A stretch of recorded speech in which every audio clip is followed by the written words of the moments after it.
Finally got you in Texas, huh? Yeah, they finally got me in Texas. 3 hours away from where I wanted it, but they finally got me here. I know it's not exactly where you wanted it, but does that actually matter to you, just being able to fight in the state? Man, yeah, it really does, because it makes it easier. Well, even though some of my family from Houston has to drive to Austin, some of my family from San Antonio had to drive to Austin, so it's like it's kind of a good meeting ground instead of just like being like everybody just meets in Houston.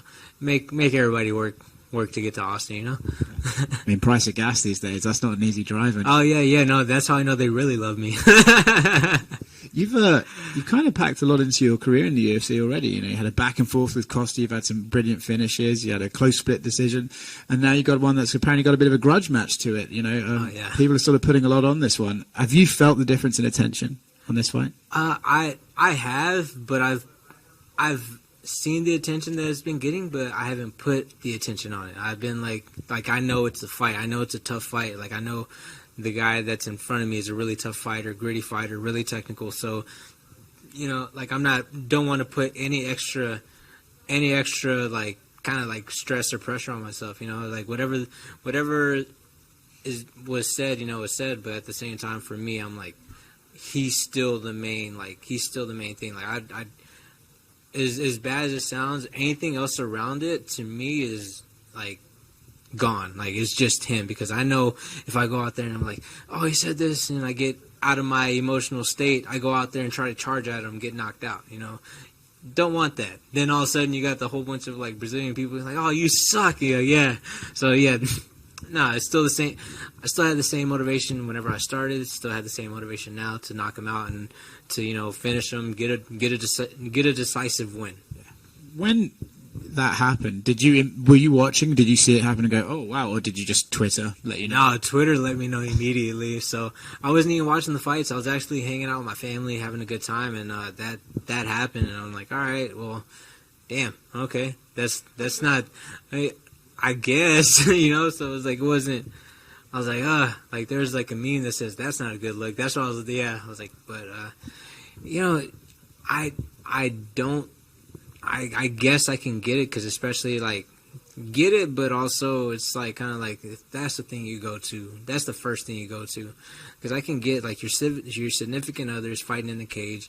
They're fighting. You don't want to see them get beat up. Like, man, I tell you right now, if my girlfriend was out there fighting, I'd be like, my heart would be pumping too. I don't want her to get hurt or anything like that. So or somebody else. Dude, I get like that with my training partners. Like my training partners are out there fighting. Like I'm just the whole entire time I'm like eyes locked in, zoned in. And I'm just my heart's thumping. And then something drastic happens in the fight. Like I've never gone to say anything like that. What I'll look is like, I'll talk about the fighters. Like, you see that motherfucker over there? I was like, you gotta go out there and like, you gotta kick his ass, or you gotta do this, you gotta do that. And like, yeah, I'll do that, but I'm not nothing towards like any type of bigotry or anything. But the fact that was the first thing, I was like, that's a little weird. I'm looking at him sideways. But yeah, it fights a fight. I know he had his significant other there fighting, so like shit. The way, honestly, a little maybe a slip up or whatever, but Is it a weird one, right? Because you're here to fight, and I feel like with this one, people are asking for your takes on like racial equality. And Are you like sitting there worried, like, fuck, I better say the right thing, or I'm going to get in trouble too? Yeah, sometimes, but sometimes, but at the same time, like, shoot, like my intro into MMA, like whenever I first saw it, I was like, two white men in underwear rolling around, that was like PC, wouldn't be PC now, so like. I think you can still get away with that, to be fair. Still probably, but if you say the other words that I wanted to say back then, yeah, things have changed, but it maybe for the better, maybe for the worse. I don't know, because I'm still learning throughout all this shit, but like it's been a weird one. Yeah. Back to the athletic side of things. Obviously, you've taken a little bit of time off. How has that been for you in terms of just your mental state and in terms of how you've grown your skills? Man, honestly, it's been amazing. Like I did get my chance to mourn, but like again, like it's still one of those things. Like fuck, like I still think about it right now, and I'm just like, man, it'd be cool for my coach to be here. like sitting there watching me doing this interview, doing this, and like him going with me because he's the one that told me I could. You know, him and my father both telling me I could. So it's never gonna stop, never gonna stop. But like the fact that that during that break my son was born, like it gave me like another sense of like, oh fuck yeah, this is so fucking cool. Like being a dad right now is like the best thing in the world for me because I get to train, I get to come home, see my son, I take my son to daycare. I don't get to see him when I come home. I do miss a lot of time with him just because I'm training, and like I had to be like trained. Like I was training a lot this camp. So whenever I'd come home, like his bedtime's at 8, and I'd just get here at 8:15, and I'd be like, I can't grab him and throw him like the way I want to, you know. So that part has sucked, but you know, waking up and taking him to daycare has been amazing. So like those 3 months, like just being able to build that connection with them, and just now, even still now, like building that connection with them is still amazing. But yeah, no, I've learned a lot, and I actually, you know, going up there to Long Island showed me a lot as well. And then also coming back, adding Michael Chase Corley and Eve Edwards to my coaching staff. I like being being my coaches, like has been phenomenal too. So I've been learning a lot, like tightening up a lot of things that I've been doing a lot of rookie mistakes, you know. So keeping everything tight. I feel like you're at the stage of your career. I think your raw potential is unbelievable, but when you have those sort of guys teaching you stuff, do you feel, I've been like gradually getting better, but when you bring them in, do you feel leaps and bounds, like, oh shit, like I'm better than I was 2 months ago and stuff like that? Oh yes, absolutely. Like there's a lot of things that like they show me something and I try to implement it that day. Mm-hmm. Like whatever they're showing me, I try to implement it immediately. And I'd seen it just start working, because I would like, man, I'd get stuck just like when I was spar guys, just throwing hands. Like that's my favorite thing to do. I love boxing. I love like going out there and trying to knock people out. So whenever I'm sparring now, I'm sparring and wrestling days, I'm doing the stuff that like on sparring days, I'm doing the stuff that Coach Corley would be showing me that day. He'd be like, hey, well, let's do this, this, and this. I was like, all right, do it, and it works. I'm like, oh, and then I can revert back to what I originally do and make that even push even better. So it's like it's been great. It's been a great addition to what I'm doing. And then also whenever I do like those wrestling days, I do something that Eve Edwards has showed me, like, oh man, shit, I can wrestle. Like, oh shit, I do have the skills. Because you know, like I didn't grow up wrestling, so it's like one of those things that's like you get the takedown on somebody like really good. So it's like, oh fuck yeah, all right. Last one for me. It's been a while, right? In fact, I think it might be your first time in UFC fans, like an actual arena. Is that a little bit of extra spice to this one? Man, probably extra spice when I knock them out. That extra spice, and I just can't wait to hear the crowd cheer. You know, it's gonna be so fun. I can't wait. So I saw you've been flirting back and forth with Dr. Pepper on Twitter. Oh, all day, every day, man. Has there ever actually been any talks about getting like a sponsorship or some sort of? Man, I'm trying my best.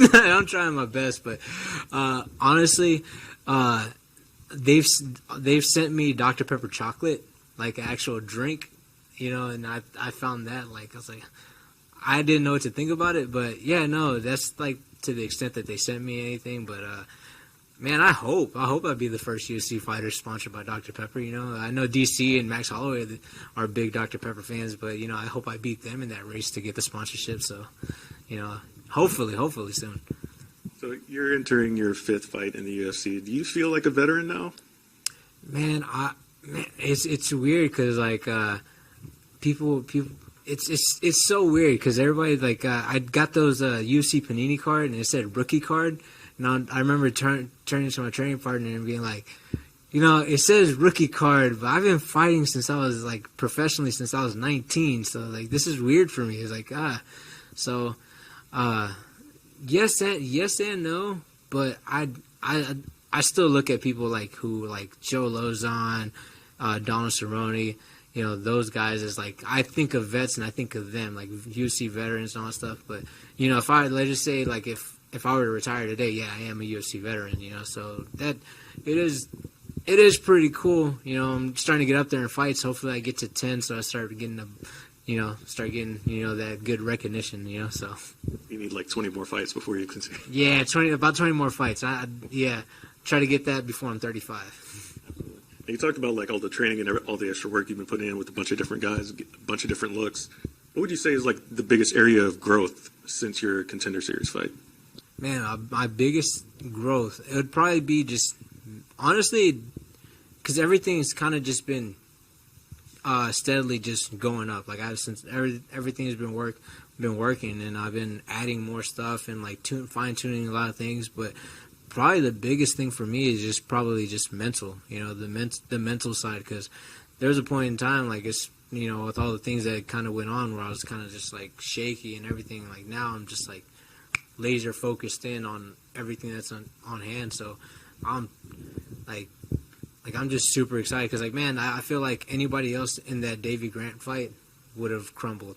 Like, just absolutely just crumbled. Like, because you can see people fight emotionally whenever one of their coaches have passed away, you know. So, you got examples. Like, shoot, look at, like, Mark Hominick whenever he fought Korean Zombie. Like, like, he went in there.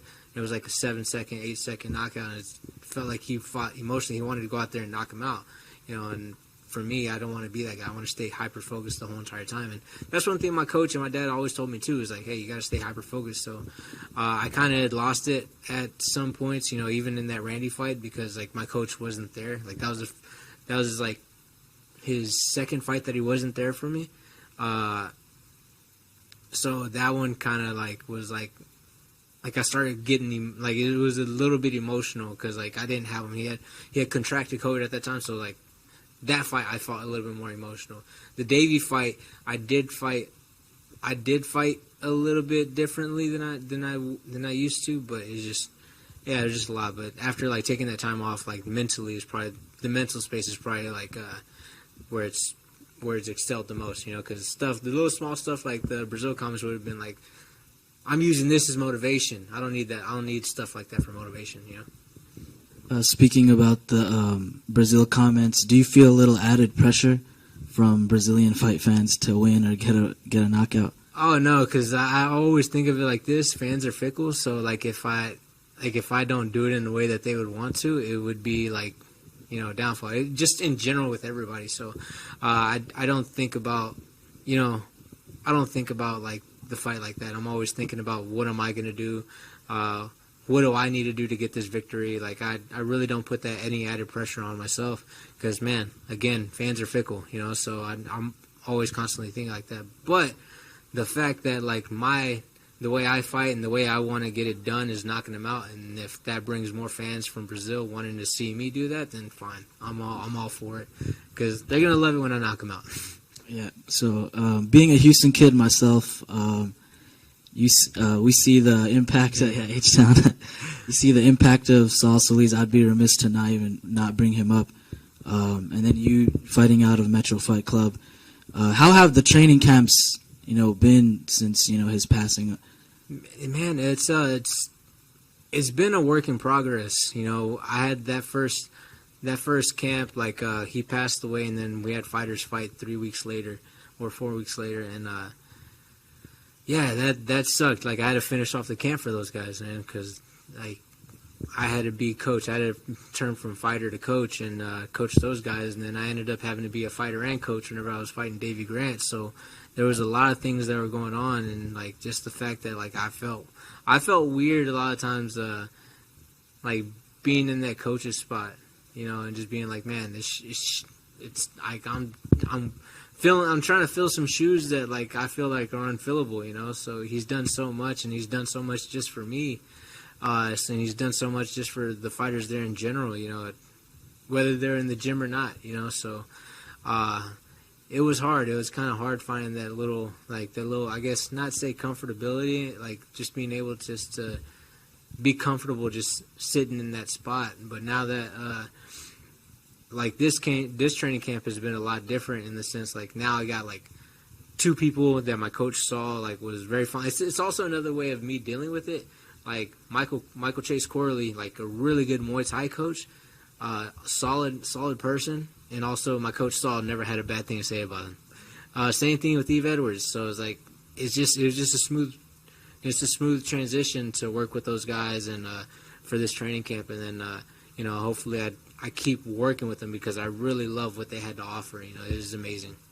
Were you able to train at all with Rafian Stutz? Oh yeah. No, right after his fight, Rafian won his fight in Bellator.